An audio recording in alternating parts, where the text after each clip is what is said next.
pa rin kumukupas ang iyong ganda, Maria Clara. Nakapunta ka lang ng Europa. Tumamis na agad yung mga salita mo. Marami ng mga babae sa ibang bansa ang nahulog sa mga pambobola mo. Mahal ko, alam mo ba, isa akong mapalad na nilalang. Palad? Bakit? Sa mga babae mo? Mapalad dahil pinasya ng ating mga magulang na ipakasal ako sa isang pinakamagandang babae na ngayon na nasa ating harapan. Asus, binubola mo pa ako. Labis akong nangulila sa iyo, Maria Clara. Higit pa akong nangungulila sa'yo, Jesus mo. Patawagin mo ako sa ngayon na magpaalam na ako. Kailangan akong umuwi sa San Diego dahil bukas ay araw ng mga patay. Hanggang sa muli, mahal ko. Sandali.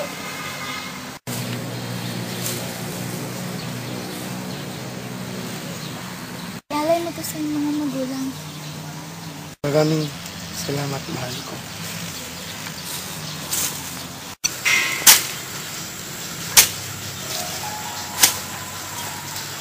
Sinunod ba bang utos niya? Huy! Huwag ka magtanong! Humukay ka lang dyan! Ayoko na!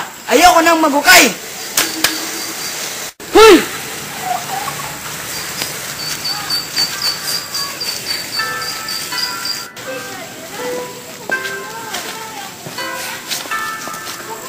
Nasaan ba? Sa likod ng malaking cross, senyorita. Ngunit hindi po rito ang natatandaan ko.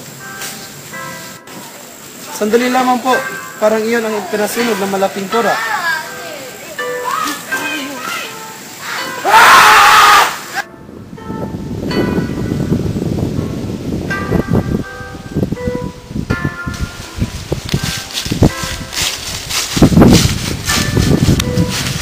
Magandang araw, senyor. Saan ang bangkay ng aking ama? Huwag po kayong magalit, senyor. Masyadong mabigat ang bangkay na iyon. At umulan pang gabing iyon. Tinapon ko na lamang sa ilog. Tinapon? Isang kamaliwan ang ginawa niyo!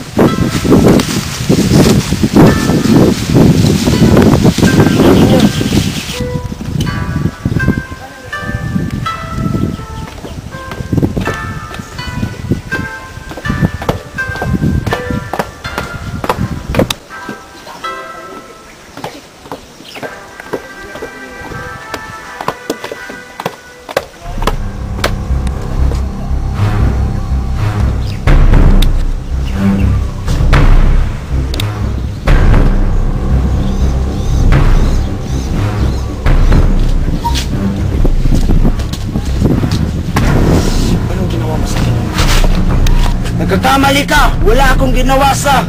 Ano wala? Hindi ako, kundi si Padre Damaso.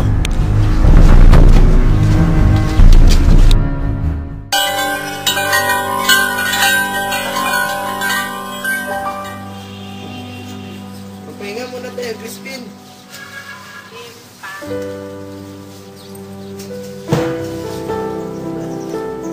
Dito muna tayo, kuya.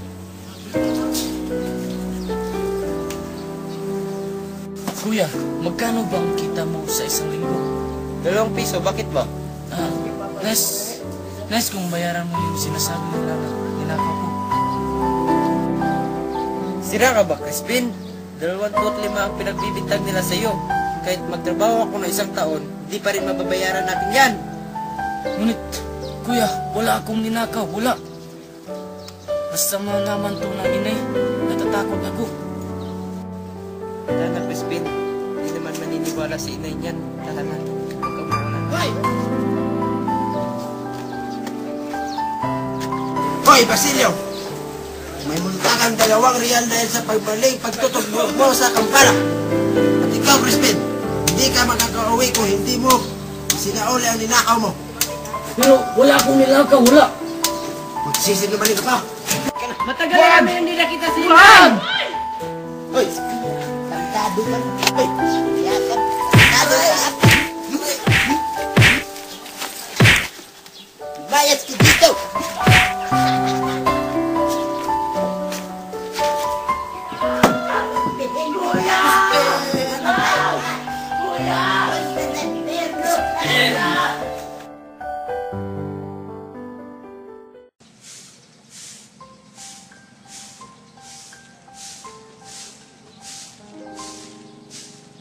dahil gutom na ang mga anak ko. Hindi ko sila hayaang magutom. Kaya, naganda ako ng masarap na pagkain.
Nakakapagod naman.